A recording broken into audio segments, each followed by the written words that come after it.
दोस्तों, अगर कोई आदमी रोता नहीं है ना, तो इसका मतलब ये नहीं कि उसके अंदर दर्द नहीं है, उसे दुख नहीं होता। ऐसा ज़रूरी नहीं कि जो इंसान रोता है सिर्फ उसी को दुख है, उसी के अंदर दर्द है। कुछ इंसान ऐसे भी होते हैं कि अपनों के लिए अपने आंसुओं को भी सुखा लेते हैं, लेकिन अंदर से बहुत बुरी तरह से टूटे हुए होते हैं, परेशान होते हैं। उनका दुख तो सबसे बड़ा है, क्योंकि वो तो रो भी नहीं सकते। कुछ तो ऐसे होते हैं कि रो के अपना दुख जाहिर कर देते हैं, लेकिन कुछ लोग तो ऐसे हैं कि रो भी नहीं सकते। कुछ ऐसी उनकी मजबूरियां होती हैं। कुछ आंसू आंखों से नहीं गिरते दोस्तों, सीधे आत्मा से गिरते हैं। उनकी आत्मा अंदर से रोती है। दोस्तों, दिल्ली की इस भीड़ भाड़ वाली सड़क पर आपने ना जाने कितने ऐसे लोगों को भागते हुए देखा होगा। पर क्या आपने कभी ये सोचा है, उनमें से कितने लोग अंदर से पूरी तरह से टूट चुके हुए हैं। कुछ लोग होते हैं जो हंस के अपना दर्द मिटा लेते हैं, अंदर ही अंदर अपने गम को अपने आप के अंदर समेट के रखते हैं। हमको लगता है कि भाई ये इंसान तो खुश है, लेकिन दोस्तों उस इंसान के अंदर भी दुख है। दोस्तों, आज की ये कहानी एक ऐसे व्यक्ति की है जो बाहर से तो एकदम नॉर्मल दिखता है, लेकिन अंदर से उतना ही बिखरा पड़ा है, उतना ही टूटा पड़ा है। आज की कहानी है सुरेश की कहानी, जो कि हमें उत्तर प्रदेश से आई है। उनकी कहानी सुनकर आज आप सभी की आंखों में आंसू आ जाएंगे दोस्तों। वे ना तो कोई धार्मिक थे, ना ही नास्तिक थे। वे बस एक साधारण करने वाले इंसान थे। दोस्तों, उत्तर प्रदेश के एक छोटे से गांव से वो दिल्ली आए थे अपने सपनों की गठरी को लेकर। कुछ उन्होंने सपने देखे थे, जिन्हें लेकर वो दिल्ली आए थे कि मैं दिल्ली आकर कुछ कर पाऊंगा। वो करोल बाग की एक छोटी सी कपड़ों की दुकान में काम करते थे। वो गांव से आकर दिल्ली में रहे और करोल बाग में एक कपड़े की दुकान पे वो काम पर लगे। जैसे तैसे उनको काम मिला।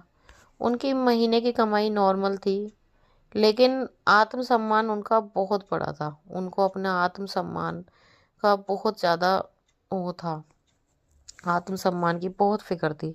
लेकिन कभी कभी जीवन में अचानक, कहते हैं ना कि जीवन अचानक से करवट ले लेता है। उन्हें अपने हाथों की कमाई पे गर्व था, लेकिन जीवन ने उनके करवट ले लिया। और फिर जो हुआ ना, जो होता है ना, वो इंसान की नींव हिला के रख देता है। वो कहते हैं ना कि कभी कभी जब इंसान की ज़िंदगी में सब कुछ अच्छा चल रहा होता है, सब कुछ बढ़िया चल रहा होता है, लेकिन नियति को तो कुछ और ही मंजूर होता है, तो जो भगवान को मंजूर है वो तो होके ही रहेगा। एक दिन क्या हुआ कि ये सुरेश जी दुकान पर काम के लिए गए, और उसने मालिक ने कह दिया कि अब तुम्हारी कोई ज़रूरत नहीं है। तभी सुरेश ने कारण पूछा, तो उसने बहाना लगाया कि काम में मंदी आ रही है, घाटा होने लग गया। इस तरह से उनने बहाना लगाकर सुरेश को काम पे से निकाल दिया। जैसे ही दिल्ली शहर में ना नौकरी रहे, ना बचत हो, ना ही कोई सहारा रहे, तो सोचो दोस्तों उस इंसान की ज़िंदगी कैसी होगी। एक तो वो गांव से आए हुए थे, उनके पास किराया देने के लिए पैसे नहीं थे। घर चलाने के लिए कुछ पैसे थे, पर वो कब तक खाते। घर चलाने के लिए पैसे नहीं थे। उनके गांव में उनके बूढ़े माता पिता रहते थे, जिनको जिनको भेजने के लिए उनके पास अब पैसे भी नहीं बचे थे। वो सोचने लगे, अब मैं क्या करूं, मेरे पास काम भी नहीं बचा। अब मैं गांव जाऊंगा तो वहां पर भी कुछ काम नहीं है। काम ना होने की वजह से मैं यहाँ पर आया। लेकिन फिर भी सुरेश जी कहते हैं, मैंने पहले हफ्ते बहुत हिम्मत रखी, लेकिन उनकी हिम्मत धीरे धीरे दूसरे हफ्ते तक उनकी हिम्मत कम होने लगी, और तीसरे हफ्ते उनकी जेब पूरी तरह से खाली हो गई। जब तक उन पे थोड़े पैसे थे, वो थोड़ी हिम्मत रखते रहे कि शायद कहीं काम मिल जाए, शायद कुछ हो जाए, लेकिन नहीं। रिश्तेदारों ने भी उनका फ़ोन उठाना बंद कर दिया था, क्योंकि उन्हें पैसों की ज़रूरत थी। तो जब रिश्तेदारों को पता चला कि उसका काम वगैरह हट गया, उन्होंने बताया, तो सब ने फ़ोन उठाने बंद कर दिए। दोस्तों ने सलाह दी कि गांव लौट जा, अब यहाँ पे क्या करेगा, जब तुझे काम ही नहीं मिल रहा, कहाँ से तू किराया देगा। लेकिन सुरेश जी चाहते थे कि उन्हें यहाँ पर कुछ काम मिल जाए तो बहुत अच्छा होगा। वो हार मानने को तैयार ही नहीं थे। उन्हें लग रहा था कि शायद कोई ना कोई मुझे काम मिल ही जाएगा अगर मैं कोशिश करूँगा। एक दिन वे पहाड़गंज की सड़क पर अकेले बैठे हुए थे। भीड़ थी, बहुत ज़्यादा शोर था, लेकिन अंदर से एकदम अकेले थे। वो अंदर से टूटे पड़े थे। वो बस बैठे बैठे उनके दिल में वही चक्र घूम रहा था, क्या करूं, कैसे करूं, कैसे माता पिता के लिए पैसे भिजवाऊं, कहीं नौकरी भी नहीं मिल रही। उन्होंने पहली बार सिर झुकाकर कहा, हे श्याम बाबा, कभी आपसे कुछ नहीं मांगा मैंने, बस आज आप मेरा सम्मान बचा लीजिए। उसने कोई चमत्कार नहीं मांगा, बस उसने काम मांगा। उन्होंने कहा कि मैंने बाबा से कहा कि बाबा, आप मुझे एक अच्छा काम दिला दो। मेरे माता पिता घर में भूखे हैं, मैं गरीब हूँ, मैं कैसे अपने माता पिता को देखूंगा।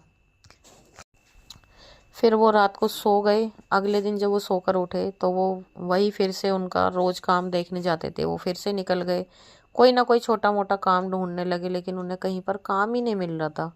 तो उन्हें कहीं पर एक दिहाड़ी दिखाई दी, कहीं सामान उठाना था, कहीं स्थायी रूप से काम था उनका। तो लोग उन्हें ताने देते थे, अरे पहले तो दुकान पे काम करता था, अब चुप रहता था। अब हर लेकिन दुनिया का काम होता ना ताने मारना। हर कोई सोचता है कि कोई किसी को देख के खुश नहीं है कि दो रोटी क्यों सुकून की खा रहा है।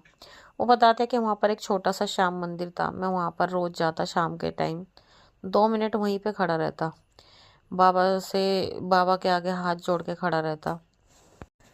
वो कहते हैं कि फिर धीरे धीरे उन्हें काफ़ी, जब 6-7 दिन बीत चुके, फिर उन्हें एक ठेले वाले के साथ काम मिला। कपड़े बेचने का उन्हें अच्छा खासा अनुभव था, तो ग्राहकों से बात भी करने जानते थे वो। 3 महीने तक उन्होंने धूप बारिश में ठेला लगाया। कई बार पुलिस ने हटाया, कई बार घाटा हुआ, लेकिन उसने हार नहीं मानी। वो कहते हैं मैंने बिल्कुल भी हार नहीं मानी। एक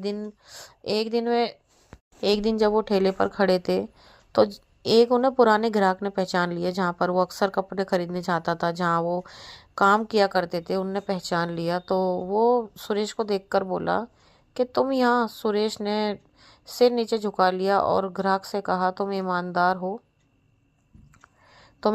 हो, मेरे गोदाम में काम करोगे? तभी सुरेश ने कहा कि हाँ बिल्कुल, क्यों नहीं। उस ग्राहक ने पूछा कि तुम्हारा वहाँ से काम क्यों हट गया? तभी सुरेश ने सारी बात उस ग्राहक को बताई। तो उन्होंने कहा कि तुम बिल्कुल चिंता मत करो, मेरे गोदाम में काम है, अगर तुम चाहो तो तुम काम कर सकते हो। सुरेश उनके गोदाम पे काम करने लगे, धीरे धीरे गोदाम संभालने लगे।